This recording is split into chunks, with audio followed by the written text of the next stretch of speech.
What's up, everybody? Welcome back to the channel. My name is Kyle Pancis. If it's your first time tuning in, please be sure to smash the subscribe button, because if you guys like cars, Porsches, all cars, anything cars that are shiny and move, we tend to enjoy it on this channel, so I appreciate your support. Today we're gonna hop into the 996. I purchased this car last July and have been driving it the last couple months, not actually over the winter, but tracking it last season towards the end, and we're about to track it here in the next 2 weeks. And we've just really been enjoying this car overall. And in fact, this was the first really nice week here in New Jersey, since that's where we're located. And the weather was nice all week, 60s and 70s even one day, sunny. So we actually been cruising it all week, and it's been great. But in today's video, we're gonna hop into the front brakes. In the end of the last season, the last track event, the brake wear light came on. And of course, that triggered in the middle of the racing day. I had like all the tech guys pull all the tires off, whatever. They inspected everything, and everything looked fine. And I went ahead and just replaced the rear brake pads towards the end of last season, and the brake light went away, and then it came back. And then today, even today driving, it went away and then came back. So knowing that we've replaced the rear pads, and I haven't really actually inspected the front pads, we're just gonna hop into the front brake system on this car here and just check out the pads and those sensors and see what it looks like. Maybe we need to replace the pads.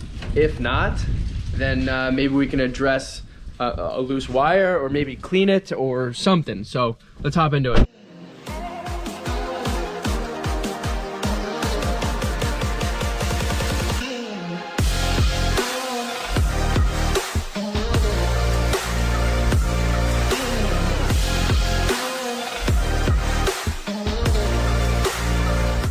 Alright, so guys, we're gonna hop into the front passenger side first, because believe it or not, if you don't know this, this is like the furthest point from the brake booster. So naturally, by design and engineering of most cars, this is actually gonna wear the fastest out of any corner of the car, and it's actually also geared that way. So when you hit the brakes, the car will want to veer more right. I know they use suspension tunes for that from the factory or whatever to veer right, so you never go into oncoming traffic. But also with the braking thing, it's geared to turn the car to the right. So we're gonna hop into this side. It should give us a real clear picture of what is possibly happening on the other side. So let's just do that right now. All right, guys, look at this thing, man. This car is so freaking clean under here. It's unbelievable how nice this car is. Everything looks like just a little dirty, and that's about it. But here's our rotor. You guys can tell that it's actually in pretty decent shape here. There's nothing really out of sorts with the rotor, and I can tell you that when I'm driving, it's for the most part pretty clear, pretty smooth. Pads look pretty beefy on the outside here, and on the inside, they don't look so bad either. So everything looks really good from a pad perspective here. So what I'm gonna do, instead of making myself crazy here, is I'm gonna actually pull out these sensors and just kind of clean everything up a little bit. Maybe that helps adjust everything. So other than that, I'm not really too worried about the way this looks. And this is the original caliper for the car. Alright, so these wires here are pretty straightforward. I usually just put a little, you guys can see here, this is the flathead, this is the wire. I might just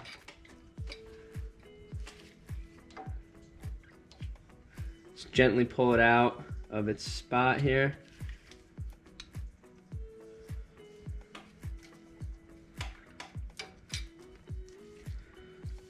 So this sensor looks like it's melted from the heat. So that's fascinating. So maybe it's time to replace these wires. You just kind of plug in, they kind of wrap around here and plug in to the other side. I can show you. So you got two wires that go into this, to the brake pads, one here and one here. Then it wraps around this harness, around the strut, and then just plugs in right here. Pretty straightforward. You got ABS sensor, or speed sensor here, wheel speed sensor, and their module for the brake wear light. So let's pull off this wire here on the other side and inspect that. See what that looks like. Dude, these are all melted. Both of these seem to be out of sorts. Here's a good glimpse of everything. This is where the sensor goes, and you guys can see how much pad is actually left to this brake pad here. So I'm not too concerned on both sides. This side too seems okay. All right. So I think really the problem here is that these sensors are cracked and kind of melted away a little bit. So what I'm gonna do is kind of crimp them back together and put them back in there and maybe get a replacement harness here. That's what's going on. All right, so we got all that back together there. We'll just go ahead. I guess really the last thing I should do is just clean up some of this area. Maybe I should take those back out and clean it up more.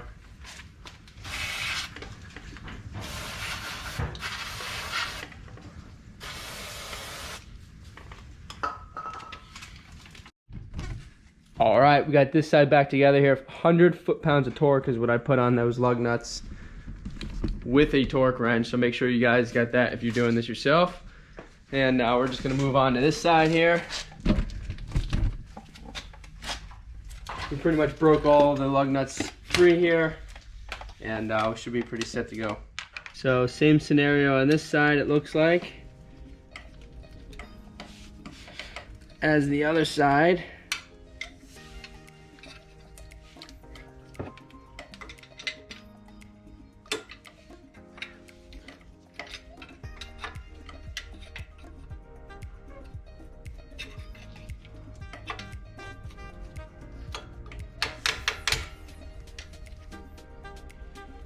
So again, pads look pretty good here. Clean out those.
All right, moment of truth. Let's see if that wear light stays off. And it is officially off. Got my seatbelt light on, and we got brake pressure here.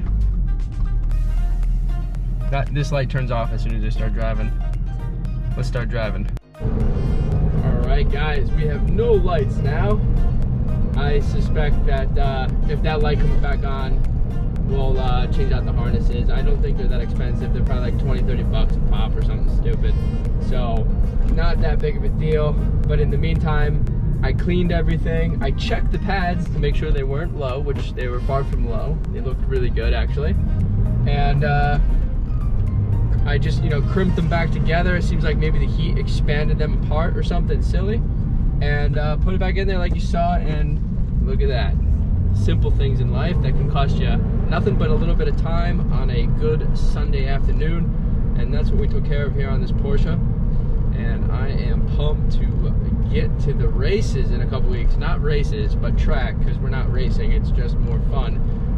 Because I am not in any shape or form to be competitive at racing. But it's certainly more learning to come, and this is a great car to learn on. So that's exciting. I will probably make sure to keep you guys stay tuned for that. So if you guys are new to the channel and just hitting this channel for this video, please be sure to smash the subscribe button and follow along, because we're going to be really taking advantage of this car this year for the full season, and that's exciting to me.